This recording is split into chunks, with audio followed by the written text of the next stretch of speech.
Welcome to the All Things Endurance podcast. I'm your host, Rick Prince, and I'm excited to have on the podcast today Zoë Rom and Kylee Van Horn. For those of you who didn't listen to our first episode, this is episode number 2. We're going to be doing 3 of them. And this one is the title is The Truth About Racing Weight. So we're going to get into all the things with respect to body weight and how it impacts or does not impact performance. So Zoë and Kylee, for our listeners that didn't get a chance to listen to the first one or not yet, maybe you could give a little bit more information about both of your backgrounds.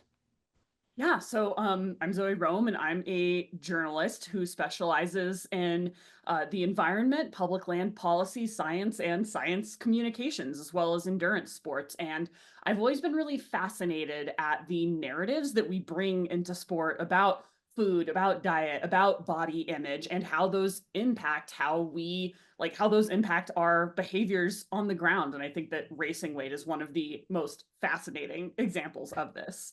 Yeah.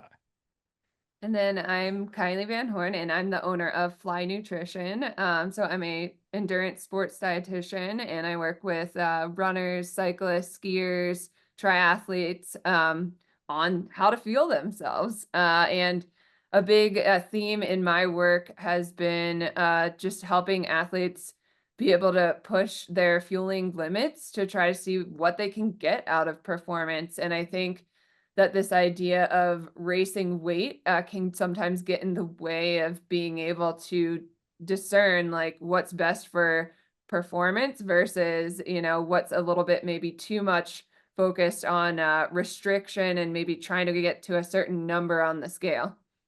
Gotcha. Gotcha. Well, thank you for the intro. So yeah, let's get into it. Certainly, I think when it comes to endurance sports, as you guys alluded to, racing weight or body weight is a big focus. Generally speaking, the general theory is the later you are, the faster you're going to be, the better you're going to perform.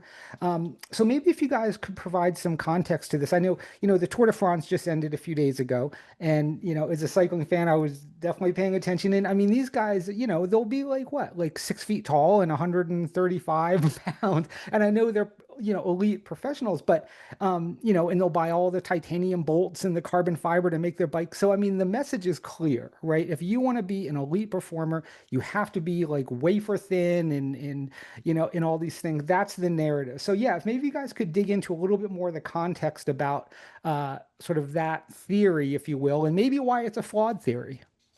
Yeah, so I think you get at a really interesting point here. And one of the core tensions behind this idea is that we're not saying it's a non-factor, right? Like physics exists, gravity is real. We're not like flat earthers out here denying, how physics works. There, has always been this dominant theory that like lower body mass is the less that requires less energy to move uphill, which is particularly pronounced in sports like cycling and mountain running. But the actual research on the ground with like actual humans and actual athletes is actually significantly more nuanced than that narrative holds space for. And so Mm, I think that we become so laser focused on what is really just one of many, many, many, many performance factors. And we'll talk about why that gets so much focus, but it's honestly a lot more complex than just like, yeah, looking at the, again, the 28-year-old, 28 at the oldest, like how old are these guys now? Like not that, these yeah, 20s to 20-year-old, 30s. Norwegian men standing on the start line of the Tour de Right. France, like Right. studies looking at them may not be relevant to me, a 30-year-old lady who likes to run 100 miles. Yeah. And I think the challenge for people is they do get so laser focused on weight as the only factor that contributes to high performance.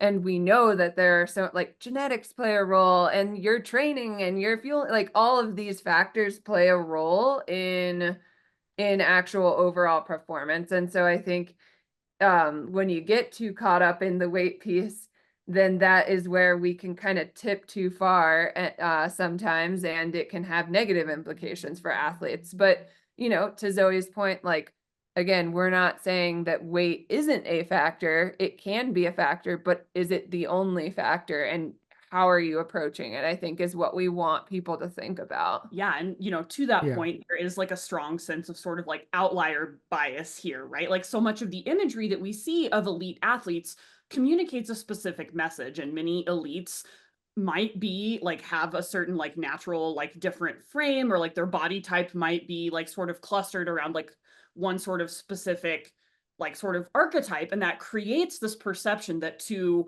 you know, to be good at sports you must look like these people. Yeah. But that's kind of like not the right way to go about things, right? Like trying to look like someone is not the same thing as like trying to optimize your performance and then letting your body adapt accordingly. Right, 100%. Well, it's funny you mentioned about the Norwegian. I think it was last year. They have this competition within the Tour de France, the climbers jersey, the King of the Mountain, and it was, I think it was a Norwegian. And for like the previous 3 seasons, he performed horribly. He was super super thin because he was trying to do the super super thin thing, and he had no energy. So then he put on like something ridiculous, at least in cycling's terms, like It was 15 like, or 20 yeah, pounds of it was muscle. like Yeah. 20 plus pounds. Yeah. Yeah, and he won the King of the Mountains, and he looked so weird because most of those, But the funny thing is, like, I remember I got a chance to meet in real life one of the big top sprinters in the '90s, and you see him compared to the other cyclists, and they look like Godzilla or like Arnold Schwarzenegger. You see him in real life, and you're like, oh my God, you have like an eating disorder. Like, what is wrong with you? So it's so funny how even like amongst their peers, they look huge, but then in real life, you're like, oh my God, you were so skinny, So it's Yeah. really like I could never, like, I'm sure I'm like 10 times heavier than any sprinter, and like you're just normal looking. It's Yeah. weird. And like even like I as an elite athlete don't want to compare my physiology to these like professional men who have like, you know, a chef and like a masseur at their Right. call. Like our lifestyles are probably pretty different because I'm just some lady with a podcast. But like with eating disorders, you can never know what's going on like on the like because it's a mental disorder. Sure. You can't ever judge by like what someone looks like. However, if the research is to be believed, the majority of people who participate in endurance sports have at some point or are now struggling with either disordered eating or an Mm, eating disorder. Like this yeah. stuff rampant.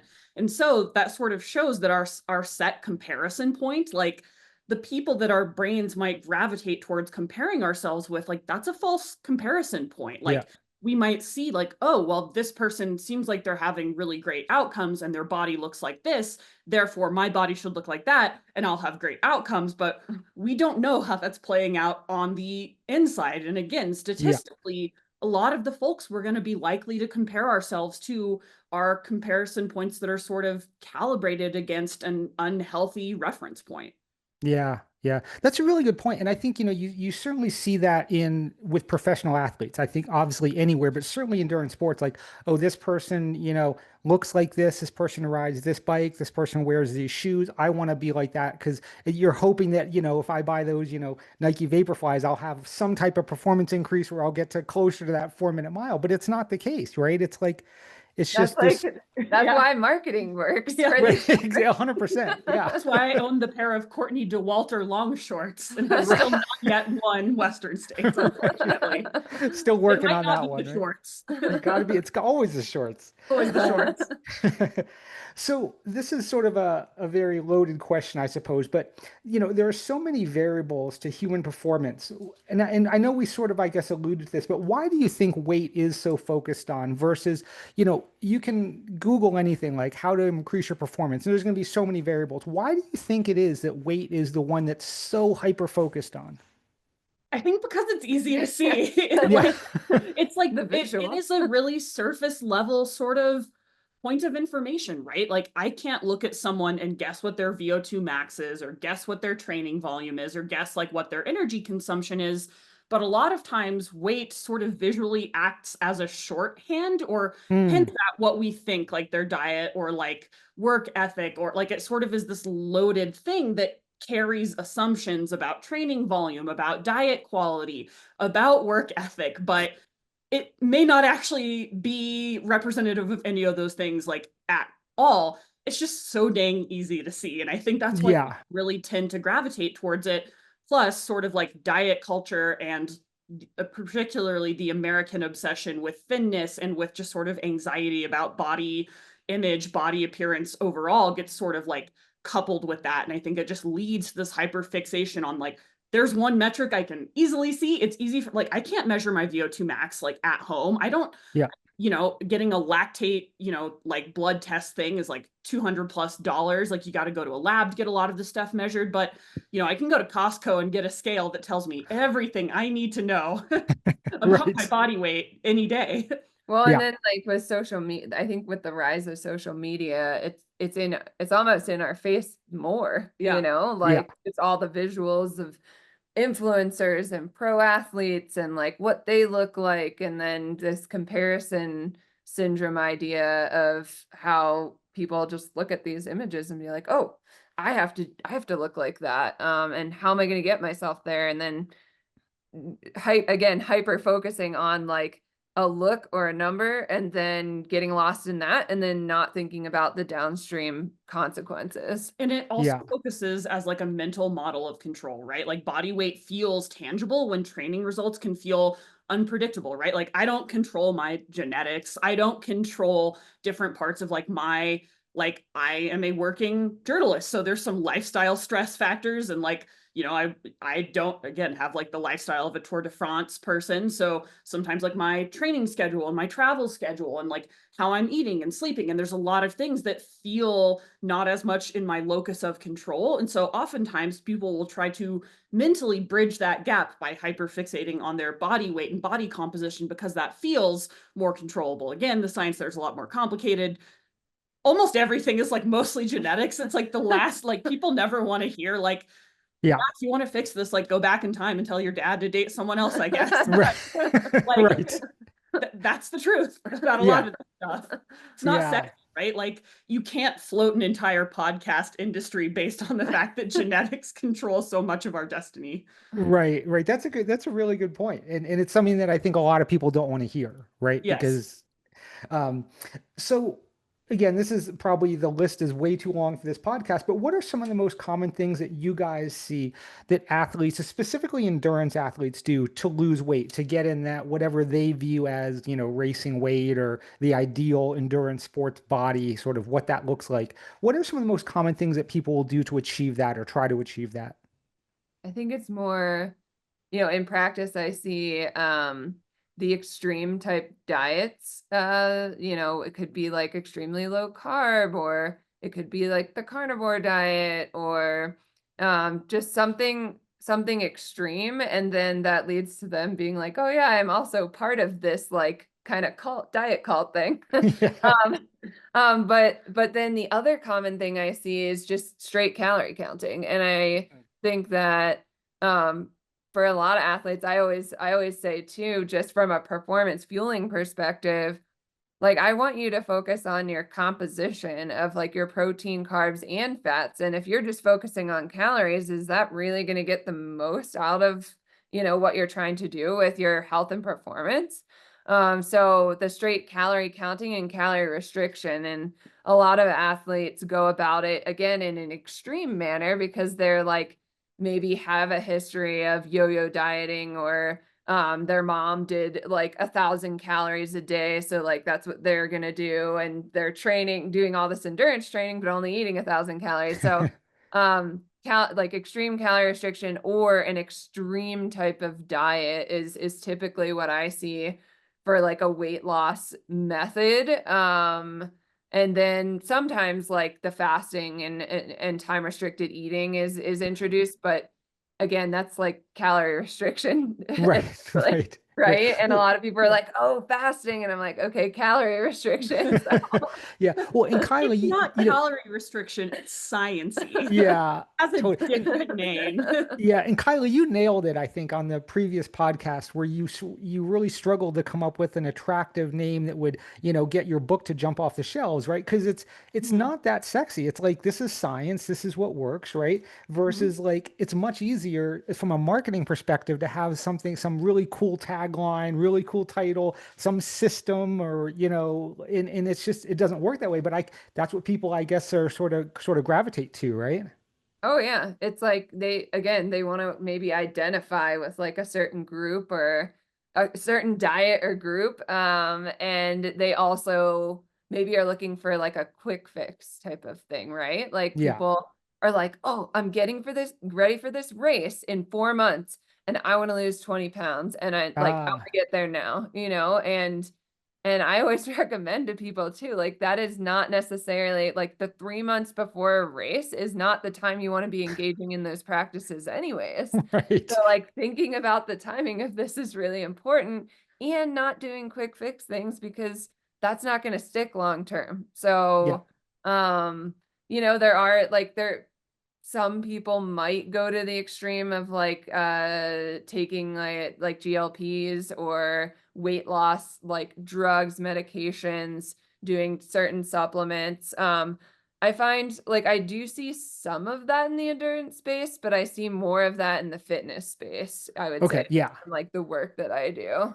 And you'll also Yeah. see a lot of like overtraining or just like excessive volume or like non-productive volume meant to be like a permission structure for eating or meant to offset calories. Like you Hmm. your training volume to earn food rather than to improve performance. There was another, I can't remember the exact study, but it was the Kelly Pritchett and Keely Hinninger study that came out and showed a really high correlation, particularly in female endurance athletes, of disordered eating, eating disorders, and exercise dependence, like needing Hmm. to work out and experiencing a lot of stress, anxiety, and agitation around not being able to train and like not being able to hit like certain training volume metrics. And I think that we sort of have this culture that allows people to disguise what could be potentially like on the more extreme side of things. Again, you can't ever diagnose an eating disorder from the outsider seeing behavior. Sure. It's all about what's inside, but that could look a lot like exercise bulimia or overtraining as that permission structure for food.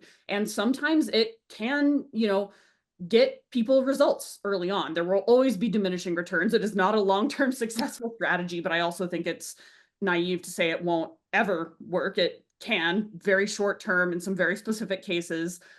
People will have like potentially like a couple positive performances and then you get those diminishing returns. But our culture glorifies that like big volume. It glorifies what looks like work ethic, but might actually be people's really narrow toolbox for addressing internal mental health issues through exercise. Right. Yeah. In fact, at one of our conferences, one of the sports psychologists that spoke mentioned that. They said a lot of, quite a few, and it sort of isn't talked about as much as they feel it should be, self-medicate, for lack of a better word, with endurance sports. And then Yep. you take that to the next level, right? And then it's the fueling for endurance sports. And it's like, yes, sports are healthy. Yes, you have to eat well, but what's the reason for it, right? why Yeah. why are you doing it, and then why are you getting to such extremes about it, right? It's because it's sort of that everything in moderation principle, I suppose. Right. And like, is it your only sense of control? Is it your only way of like self-soothing? Is it your only way of like trying to help yourself feel better? And what is your relationship to food like when your relation to movement changes? And those are really tough and scary questions for athletes to answer. And again, our culture doesn't exactly prompt that kind of self-examination because it's just like, yeah, stay hard, train hard, all the volume, no days off, no pain, Yep. no gain. Like you're never going to see a poster in a gym that's like, rest plus stress equals adaptation, or even Right, though that's yeah. like No one actually wants to hear how it that. works. Yeah. Oh, that's funny. um, so how does too low of a body weight, body fat influence human physiology and performance, right? Because again, what we see, or at least what you see to your guys' point on social media, is, hey, I'm, 1% body fat. I just won Western States. I just won the Tour de France. Look at me. I'm amazing. Right. But then, first of all, these are, physiological freaks, right? Like, as you noted, they chose good parents. They got the good physiology. But as a whole, I think we hear so much about, over fat, over body weight, as far as diabetes and stress on the body and all this kind of stuff. You don't often hear it until it gets to a super, super extreme, but yeah, so maybe if you guys could touch on that, like what are the effects of, if someone's underfueling, has maybe lower body weight than they should, from a physiology standpoint and performance standpoint? Well, I think it's important to point out that everyone is going to have a different response to a certain like percentage of body fat or body weight in regards to like when it gets to a certain point for one person, like certain point too low for one person, it might not affect the other person in the same way if they have the same Sure. body fat percentage. And so everyone has variability there. And so I'll get questions from athletes being like, well, what's the lowest I can go? Or like, where should Hmm. I get? And that's challenging to answer because everyone's going to have a different response there. Yeah. And so when you get to that certain point, though, that can be really dangerous in the sense of like your body starts to like, I always explain it as it dims the lights on your systems, like your Mm. physiological systems in the body in different ways in different people. So it could affect one person's GI system and they have diarrhea and like dysregulated like bowel movement type stuff.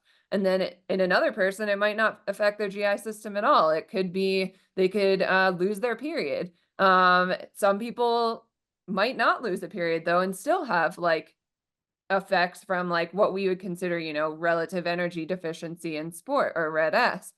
So, it can affect hormonal, like I would say low body fat percentage oftentimes affects hormonal production. So for like male athletes, like low testosterone, low sex drive, those sorts of things can show up.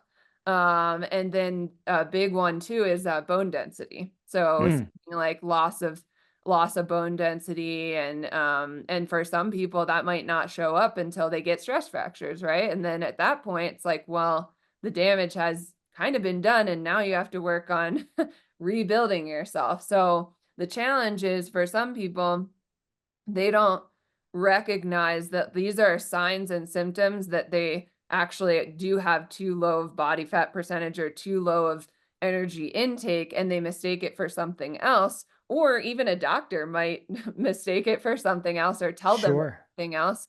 So they continue down the path until it's Yeah. like it shows up like a year or 2 years later. And Yeah. I think that one of the things that gets sort of like lost in these like racing weight conversations in the athlete spaces, like with training interventions, we're always thinking about things in terms of like risk benefit analysis, right?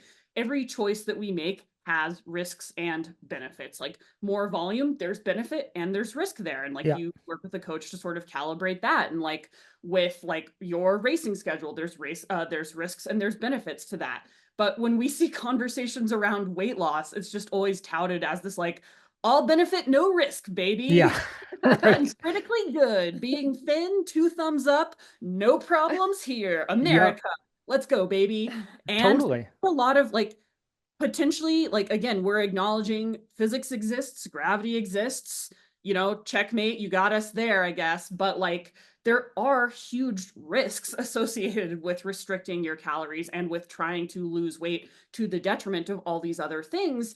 And weight loss is just like, it's the way that it's presented in particularly in fitness spaces. Like, I think people always forget to add in that nuance of like, yes, we live in the United States and there is very hard and nuanced and difficult conversations to be had about our food systems and like healthcare systems and how like that plays out in terms of like chronic disease and like metabolic health at a population level. But we are having a different discussion here, and it needs to take into consideration that we know that the populations we're in conversation with are at particularly elevated risk for disordered eating and eating disorders. And that's an important lens to bring to these conversations. And we are big boys and girls and non-binary athletes that can have adult conversations that understand that like at the same time that we can be having this national conversation around like health and metabolic risks, we can also have an adult athletic conversation that we should not pursue weight loss to the detriment of all other aspects of our training. And I think that we just always like our goal is to contextualize these things. And we're not like, we've never said, forget about weight loss at every point and like never, we're always trying to present things in a nuanced conversation and in a nuanced way. But our culture has a pretty bad habit of presenting weight loss like just very uncritically, and that's not scientifically accurate. And it gets Yeah. sort of like dressed up as if like science, like, like, of course, if you lose weight, you'll run faster. When you actually look at the studies, like they don't show that uncritically, like at a Right. population level. And like a lot of the like studies that are often cited in this conversation have like less than 15 people as Yeah. their sample size and almost no women. So like that doesn't exactly convince me that I should pursue weight loss again to the detriment of all these other risk benefit analyses that are instrumental in training conversations. Yeah, and it's interesting too because I feel like a lot of people appreciate that, different people respond differently to the same training stimuli, but when it comes to weight loss, you don't hear that so much. I No, mean, you yeah. hear, they'll give credence a little bit to genetics, but so I wanted to ask you, because some people will say, right, like in certain terms, hey, this person does this much mileage. If I do this much mileage, will I be great? Do you ever get that like, hey, Kylie, I looked up, Killian Jornet or Courtney Dauwalter's body fat and it's 7%. Can you get me? Do they ever come to you with those specific numbers, or is it more just like, hey, I just want to lose weight? Or do they ever like Um, give you I specific weird stuff like that? I do get some, not necessarily like this athlete is this percentage body Okay. fat, but like I want to be this percentage body Okay. fat. So can you get me there? More And on then Got like we, it. an aggregate level. yeah, yeah. And then we have to have these kind of hard conversations, right? And I think Right. actually it's like coming from a coaching lens too, like a endurance coaching lens, I think it can be a really hard conversation to have as a coach with your athlete too. And Yeah. it makes it really hard to navigate sometimes because some athletes get so fixated on the weight piece and like they're using training as like their way to like lose weight and get to this certain number. And it's like Yeah. can get really tricky navigating that sometimes. So I actually always recommend to coaches, I'm like, honestly, at this point, like a dietitian, a sports dietitian would be a good idea because Yeah. then you get that help like that your athlete needs. You don't have to navigate that alone. And like we can all work together as a team to chat through things.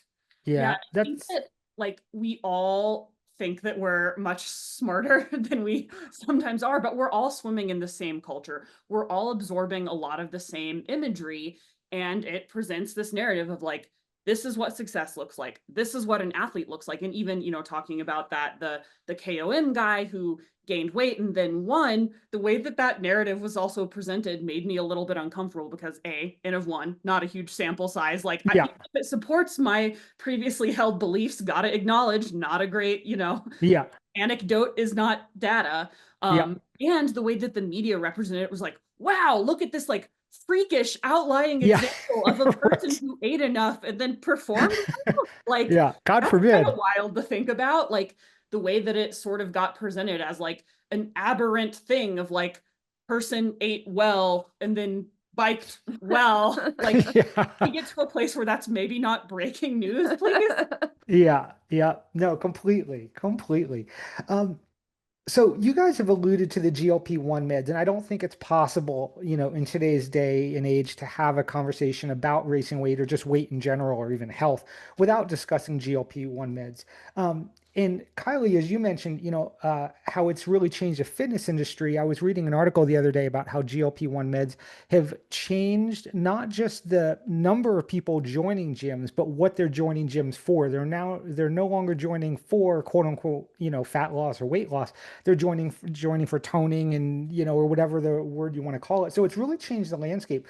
But maybe if you could give the our listeners a little bit of background about GLP-1 meds and then kind of how has that changed the landscape or to some degree, I should say, with respect to weight loss in regard to athletic performance with endurance athletes. Yeah, so GLP-1s were actually developed for off out of the saliva of the Gila monster, which we went Oh, into in our Your Diet Sucks podcast episode. I just have have to so listen to many that one. questions about A lizard, why people lizard started spit. injecting lizard spit and were like, hell yeah, beach body, let's go. Yeah. But it was actually developed for blood sugar regulation Hmm. initially. And it does really help people with blood sugar control. And I think, we're not, whenever we're talking about GLP-1s, especially like on our episode, we're not saying that like these are bad or we shouldn't be using these. But it's interesting to look at how that evolved into this idea of like using this medication for weight loss. Yeah. And then it's exploded into this into like the fitness, like the celebrities as well. It's like I was chatting with my husband about how we saw that like most celebrities I think are using like a GLP-1 to Oh, control interesting.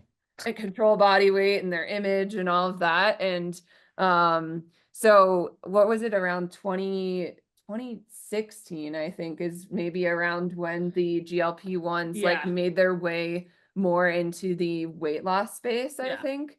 And so what happened actually is when they made their way into the weight loss space, there started to be shortages in the medication. So Oh, yeah, there started to be shortages in GLP-1s, and people that were using it for blood sugar control were having a hard time getting a hold of the medication for its actual like oh, originally wow. intended use. So Wow. anyways, then there started to be product on the market that was made by compounding pharmacies that wasn't Mm. the actual original formulation for GLP-1. So the effectiveness of that is questionable in a way. Well, actually, again, the research shows that the effectiveness is limited Yeah, compared yeah. to Okay. compounded Okay. formulations. Yeah. And like, yeah, you'll find like, these like online pharmacies like Roe or Hims selling compounded versions or like the pill versions that Mm. haven't been tested and validated. Okay. But they're allowed to do so because there's like an FDA loophole that, again, if there's shortages, that allows compounding pharmacies Oh, to use interesting. medications. And again, like in the US, we tend to be pretty deferential towards like weight loss focused interventions. And that's like not taking into context the metabolic health of it all. And again, the risk benefit analysis and the nuance that's involved here, particularly for like athletic or highly active populations. Yeah. And so the GLPs can reduce, like they work in a way that they can slow down digestion, reduce appetite, and they typically will kind of diminish or like tone down like food noise in people's heads. So if they Mm. are like constantly Interesting. thinking about food or eating or hunger all the time, then it can kind of quiet that down a little bit. But the challenge is that, especially for athletes, it can cause like a inability to maybe even get enough nutrition in. So we're seeing Mm. like rapid weight loss, and then it can cause challenges with like muscle loss and injury risk. And then a big challenge with the athletes that I have worked with that have been on GLP-1s is the GI effects. And so Okay. really having a tough time with like fueling during exercise. Mm. So having like a number of like challenges with vomiting or just opposite ends of the spectrum, diarrhea, vomiting, just like digestive system essentially not working in an appropriate way for them. Yeah. And I think that can be really hard to kind of navigate. Like I've had to work with people on really specific like race fueling plans if they are using GLP-1s and having challenges. And then the other piece that I think is hard is what happens when you stop taking GLP-1s. And Mm. that's where I think we are missing in our culture in general. It's like, well, are you saying you have to take this for the rest of your life? And what negative implications can occur from that, you know? And I don't Yeah. think we have long-term studies enough on this to know what the answers are to that. And so for some athletes that I've worked with that are I've had people that are trying to get off GLP-1s, and they're having a challenge with like, then they like put the weight back on, or they Mm. like don't know how to eat appropriately, or they feel like super low energy because they're training a lot and they weren't eating enough. So there's like unintended consequences that people have from taking them that it's like they weren't marked. They were just told by their doctor to take, a GLP-1 for weight loss. Yeah. And again, it comes back to that risk benefit Yeah. analysis, acknowledging that culturally, when we talk about weight loss, like we all just sort of like short circuit and we're like, it's good. Like, forget the risks. Like, I just want to lose weight. And we're telling people that there are risks to using these modalities to lose weight, and that those are just really important to take into consideration with nuance, with respect, and at the level of the individual. Yeah, yeah. Oh, for sure, for sure. Yeah, it's really interesting. I mean, when the GLP-1s first came out, or I should say, sort of crossed over into that fitness space, um, I was always under the impression it was more for, with the blood sugar regulation, with, people, clients that or individuals that have, a lot of weight to lose or a lot of fat to lose. And then it wasn't until sort of recently, within the last year or two, I started hearing it more about like, hey, I need to lose these last 5 pounds or 10 pounds or whatever. I'm trying to Like increase the my last performance. 5 pounds. Yeah, and it's just, and I think it's so fascinating. Like I'm 50, like definitely put on weight. I just don't care. Like, I still like eating my Cheez-Its. I still like a burger every now and then. Like I just kind of accepted that, okay, like I don't have the same body as I do in my 20s, which is what it is. But I find it interesting from the psychological standpoint that people that are like, and I found this as a trainer, like I want to run the same time as I did when I was in high school track or college track. I want to have the same body as I did when I was, and I think it's so fascinating. I wonder how much of that drives the GLP-1s too, as far as that last 5 or 10 pounds is.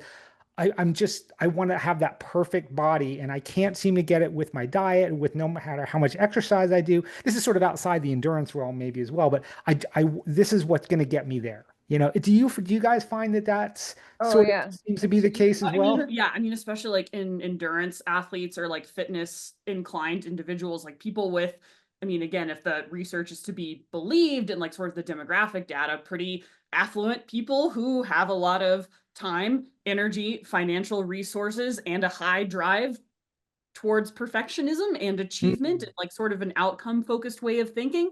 It's not the first time that population has ever tried some batshit modalities Sure. to try to lose weight. Like it's not even, sort of like looking at the arc of history here. Like, yeah, like people have been doing stuff that's like not that great for forever. And like Yeah. it's, using things off label to try to lose that last 5 pounds, like sort of nestles like right in with like other, things that people have historically done to, to lose those last 5 pounds, right? Like, I mean, back in the day, athletes used to try to smoke cigarettes to do this, or like they did meth, literally, or Yeah. like they would, put on garbage bags and go to the sauna. And like, Yeah. there's a really long and proud history of athletes doing completely deranged things, like spitting every 20 seconds for like 48 hours. Like, not kidding. That's a thing that boxers used to literally do. Knife Wow. to bloodlet Yeah. to try to get down to Yeah. competition. So, like, I think that the history sort of gives us a humility of knowing that, like, again, we have a hard time as humans making rational decisions when it comes to body weight, body image, even when it comes to like that sort of performance perspective. And again, at times, people who are particularly inclined to be competitive, to be performance oriented, like, even if, we might be folks who are like freaks in the spreadsheets, we struggle with making rational decisions around body and food and diet when it comes to this stuff. Yeah. Well, and Yeah. I usually ask people, and this is a hard question for a lot of people to answer. Um, if it's that last 5 pounds that you're trying to get off, was the 5 pound less version of yourself your healthiest self? And Mm. that's something that I think people tend to kind of be like, they get caught up on it and they're like, well, I don't know, and Yeah. like, It's a good and I'm question. talking physical and mental health too. Yeah. So I think considering that, and it's kind of like the risk benefit piece that Zoe has been emphasizing.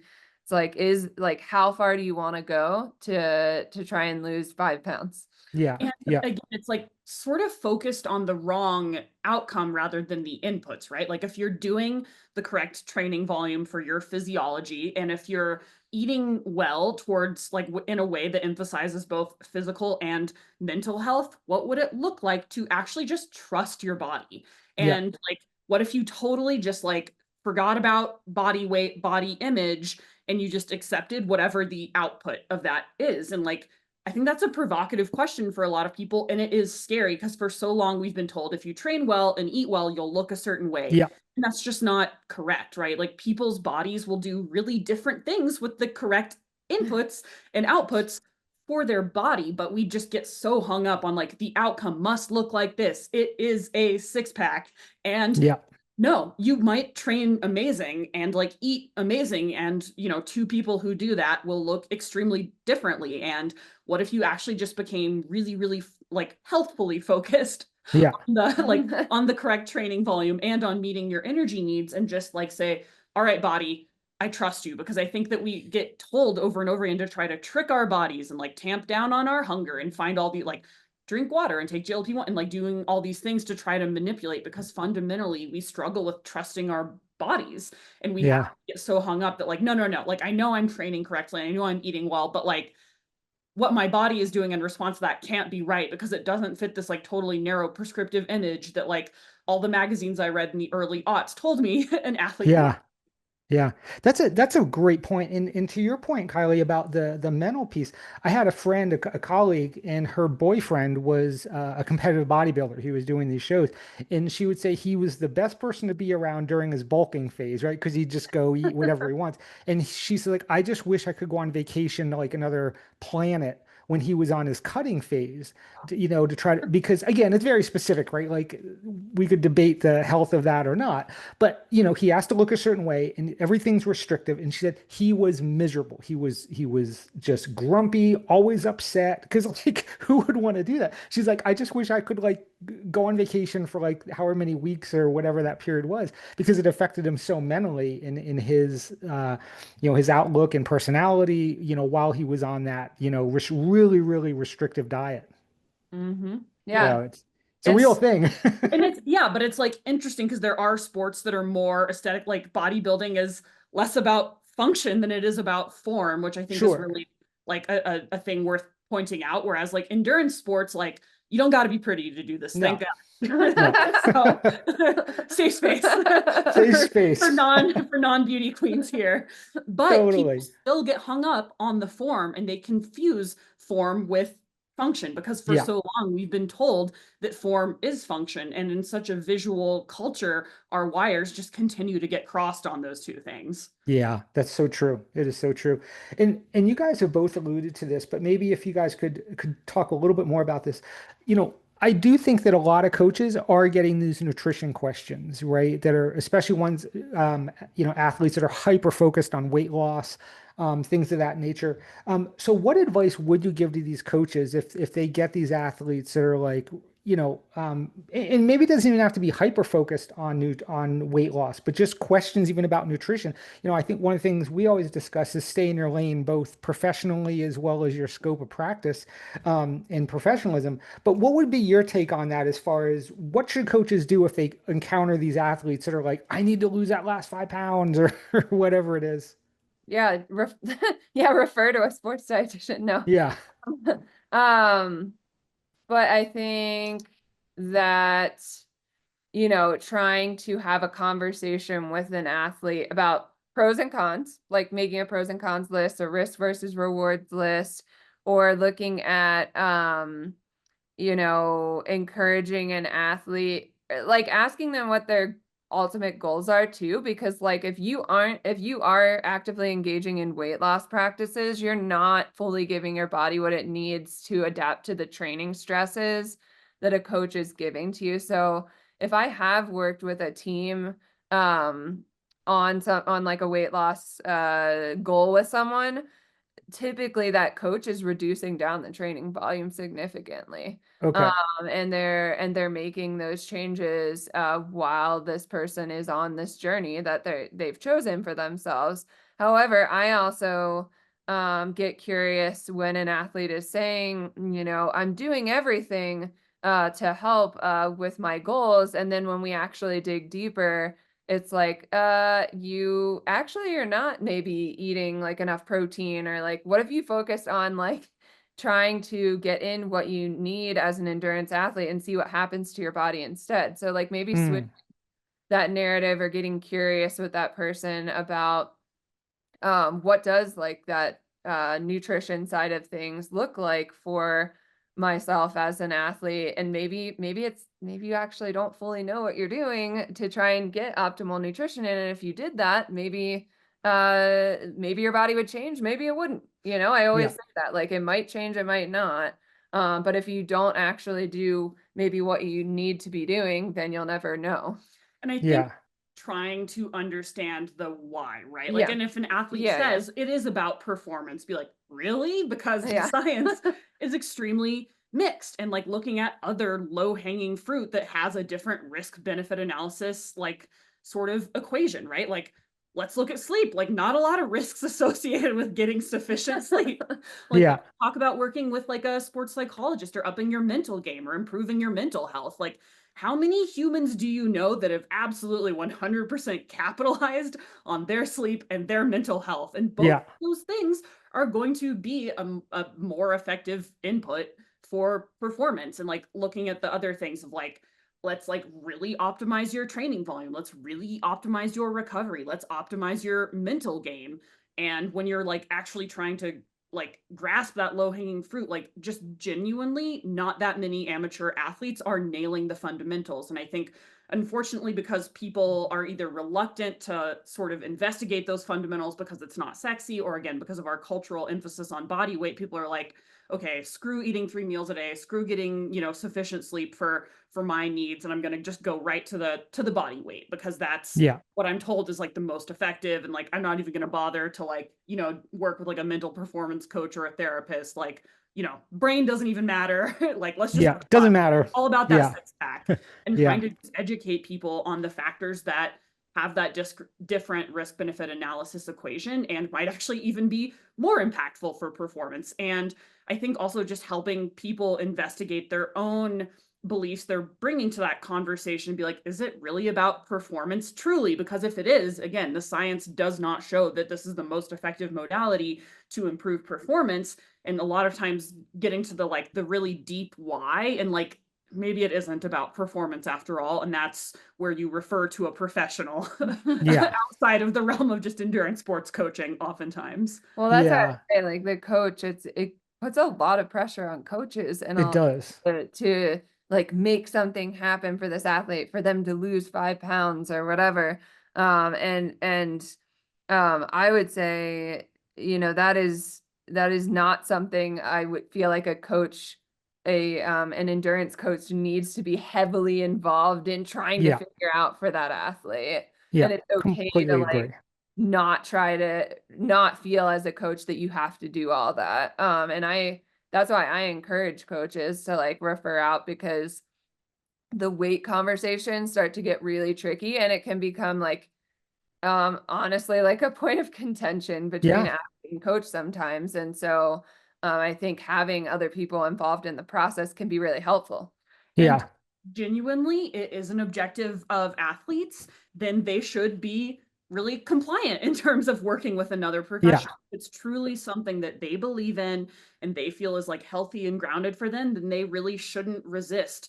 Like, they should, hell yeah, I'll talk to a therapist, and like, hell yeah, I'll talk to a registered dietitian nutritionist. And if they're reluctant to do that, then that might indicate a reluctance to investigate that core why behind the weight loss belief. Yeah, I saw a really hysterical meme the other day. To this point, it was, I forget the main character from Family Guy, but the heading was ways to increase your cycling performance. And he's in a barn, and there's all these stalls of horses, and each stall had like, see dietitian, sleep better, and it keeps walking past all these. And the last one was new bike. He's like, yes. Exactly.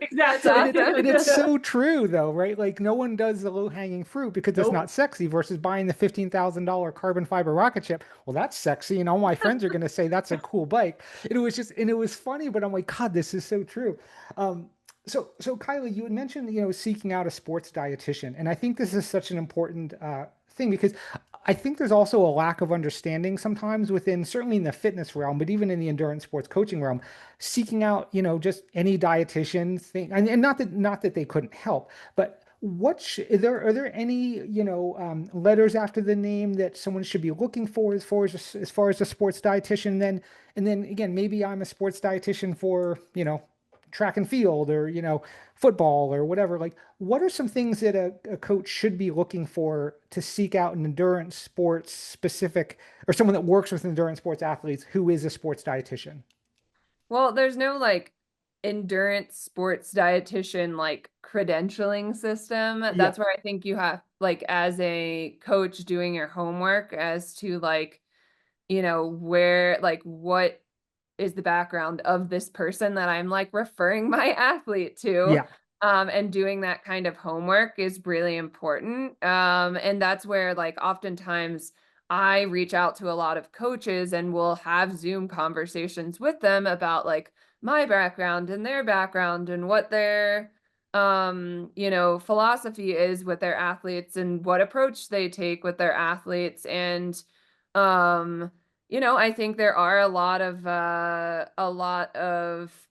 um dietitians that work with athletes that can work with a variety of different sports. They don't necessarily have to have like a focus on endurance athletes. Okay. I do that because I'm an endurance athlete and I wanted to serve this particular population. And I feel like when I work with endurance athletes, they can relate to me because I can relate to them, and I'm not Sure. saying that somebody that's a sports dietitian that isn't an endurance athlete can't do that. But at the same time, I think there is something to be said about like, oh, like you've done the training, you understand where I'm coming from. And sometimes when I work with athletes that might have worked with someone else before, they're like, yeah, it was just like really hard for them to understand that I was running for 4 hours. Right. Um, like, especially in the ultra endurance world, it's like really hard for them to maybe grasp that like 4 hour training session is like a normal thing in this culture. Right. And so, I guess I don't know if that fully answers your question, but Yeah. it's more, doing your homework on like who is this person, where did they get their education and their background, and maybe I do actually connect with them to see like what they're all about and what their philosophy is. And I actually think that is a really great way to understand like your referral network too. Like Yeah. I'm more apt to like refer to certain people if I've connected with them, and I think that's a great way to build community too. And I Yeah. think athletes need to be really aware of what actual expertise is versus like assumed expertise and how expertise gets communicated, particularly in online spaces, right? Like a Yeah. six pack is not proof of expertise. Mm. If someone is using their body and physical presentation in this world as a way of conferring expertise, that is something that athletes, I think, should be aware and skeptical of. Yeah. If someone is using their athletic experience or athletic sort of like outcomes as proof of nutrition expertise, you should be very skeptical of that, because being fast does not make you smart, unfortunately. Yeah.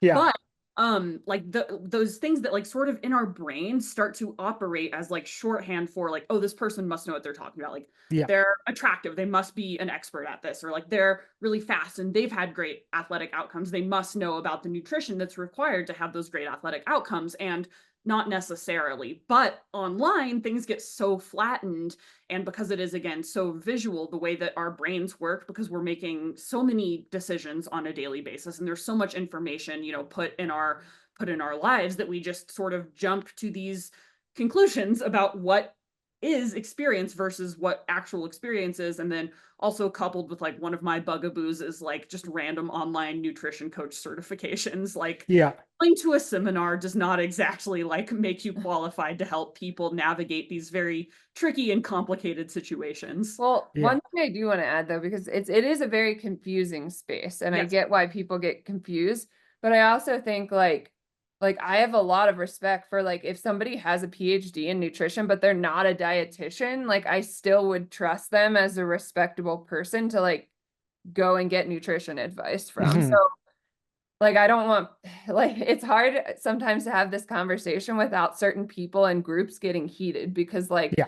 there'll be dietitians that are like, no one should go see somebody that's not a dietitian. And I'm like, well, if somebody has a PhD, I'm like, yeah, I would send somebody with a PhD and somebody with a PhD in nutrition. Just because they're not a dietitian doesn't mean they can't work with someone. So it's a tricky conversation to have sometimes, I think, because Yeah. like I don't want to say go just see like some random nutrition person online, but also like there are people in the space that are experts in nutrition that aren't dietitians too. So Sure. anyways, I just Sure. wanted to add that because I think there's sometimes some confusion there too. Yeah, no, that's a really good caveat. And I think Zoe, sort of what you had just alluded to about sort of the social media, I think that's a good segue to our next question. And I think I know the answer to this one, unfortunately. But what is the role of professional athletes and these sort of influencers that we see pop up all over the place, TikTok, Facebook, Instagram?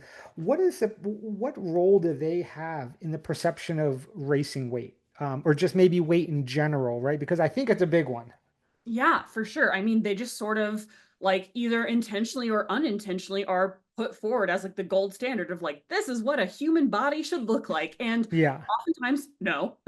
Like, again, you don't know how mentally healthy is that person, what is their relationship to food and exercise, and maybe even like if their relationship to food and exercise is extremely healthy, great, no like disordered eating, but like you don't know what their genetics are. You don't know what their resources are. Like, do they have a chef at their beck and call and a masseur and like a live-in PT? And like, what financial resources do they have? Like, are they actually sure. cooking their meals? Or are they like you, like dropping the kids off at soccer and then trying to squeeze in your training and then like doing, your weightlifting and trying to like put all of these pieces together? Whereas like their job is to literally train, go do their Instagram live, and then like that's the best. Which like Right. that is a job, respect. I couldn't do that, but it should be taken into Yeah, consideration that like, do you really want to be extrapolating from someone who is a very poor comparison point to you? And that doesn't mean they're not a good person or whatever, but like how sure. relevant is that, again, N of one, extremely small sample size, to like your practical lived experience? And Yeah, it is really cool to see more people speaking openly about this and like really helping change the narrative. But again, we live in a really visual culture, and I don't think it's exactly a secret that people with some specific like body presentations will do better on social, like, yeah, the top people who are followed on social media are like Kardashians. It's not just like normal ass moms doing triathlons, which would be great. Like, I would love for that. Like, I want my Discover page to mostly just be moms doing triathlons. But right, that's not what the algorithm incentivizes. The right. algorithm incentivizes really extreme examples or heavily like stylized examples and like well resourced examples rather than normal people with normal inputs and normal genetics. Yeah, it's a great point. It's a great point. So for the last question, and this is maybe a little bit too general, but what does a healthy diet and outlook look like for body weight? As far as endurance athletes, like what should they be like? What should the mentality be? And I know this will be different for everyone, but I think we've discussed already sort of what sort of on the disordered side it looks like. Is there sort of an ideal sort of outlook and perspective on healthy diet and body image as it pertains to maybe everybody, but certainly endurance athletes? Well, that's where the like my whole quote for people when I sign their books, the books that I've written, is keep pushing your fueling limits, because I think we're so focused on like what can I get by with versus like, oh, what if I were to actually shift that narrative to, if I am getting in my carbohydrates, protein, fats, micronutrients, and all of these things, plus doing the sleep piece, like if I'm able to do all of these things, where could I get myself with Yeah. performance? Versus how much can I cut back on, or how much do I manipulate and restrict things Mm, to get myself somewhere with performance? Maybe. yeah. It's a You really know? different narrative. It's a completely Yeah. shifted narrative. Yeah, I love exactly, that. exactly. And so I think when you frame it that way to people, they are kind of like, huh, yeah, I don't know if I have actually viewed it that way, in the sense of like, what if I did actually try to get, all my micros in too? And like, what if I worked on timing of nutrition? And what if I did actually match my carbs to my training day? Like, what would that look like? So Right. um it's I think it takes more work sometimes to do Yeah. that, and that's where it can be hard if you're already like limited on time and have this idea of like, if I just like follow this like extreme diet, it might get me to where I want to be, and it has this set of rules. So, like that's it, it's an easy checklist to follow. So I think that people grasp onto those Sure. diets and things because it's like,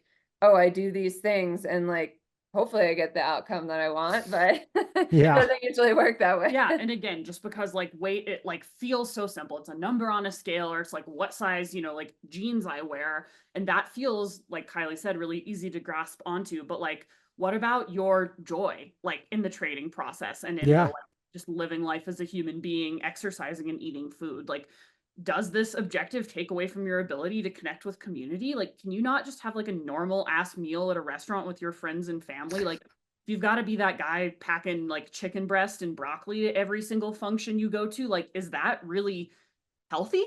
Yeah. What does like, how sustainable is this long term? Like, again, if you have to be so hyper fixated on like moderating all of these inputs and outputs, like, is that actually letting your body like do its thing and like trusting it with the process? And like, is that actually like, is that sustainable for the long term? Is that going to help you engage in your sport to your highest potential over the long term? And what would it look like to focus on, again, some of the things that I think sometimes just get lost in these cultural conversations? Like, are you having fun with this? Are you feeling engaged? Are you feeling motivated, like, to train? Like, what are some of these mental inputs looking like? And what would it look like to shift the emphasis around, like, okay, let's just like not think about body weight for a hot second, and let's look at all some other objectives that are, again, have that different risk benefit analysis and are maybe less tangible, right? Like, yeah, I can't step on a machine that tells me how much joy I'm experiencing, but that is an extremely important thing to think Yeah. about. Like, there's no like community scale, there's no like body comp, like DEXA scan for community involvement, but those things are important and they also do like impact performance. So let's talk about them and shift the focus to some of these other things rather than just being hyper fixated on like weight equals performance.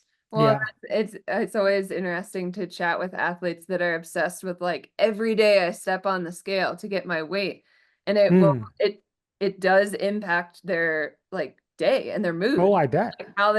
like how they feel, even if they're doing training. They might like say they're doing 2 hours of training, but the scale didn't reflect in the morning what they wanted to see. They might end up like restricting on a day where they're doing 2 hours of training, and it's like, okay, like that is probably gonna backfire on you. Yeah.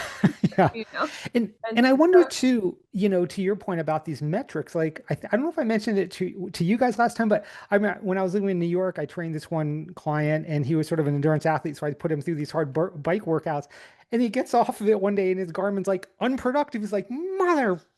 Like, he was like ready to throw his whole bike, and he's like, that just ruined my entire day.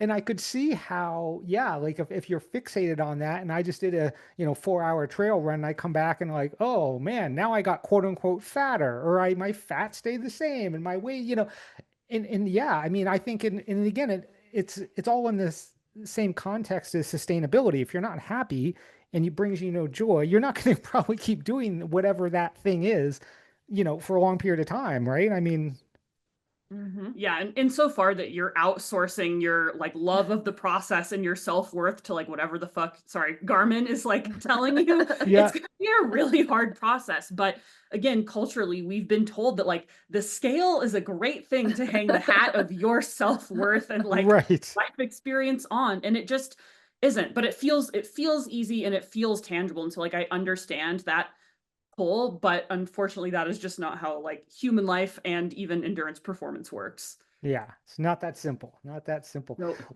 Well, thank you guys so much. So as I mentioned at the beginning, this is podcast number 2 out of 3. The next one will be sort of on a similar topic: when performance meets appearance, body image in endurance sports. So I'm really looking forward to the next one. Um, for our listeners, you guys can check out Zoë and Kylie's podcast, Your Diet Sucks, which is awesome.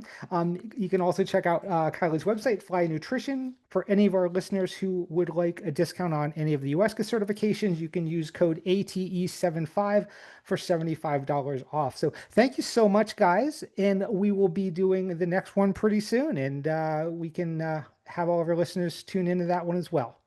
Thanks, Rick. Thank you. All right. Thanks, guys.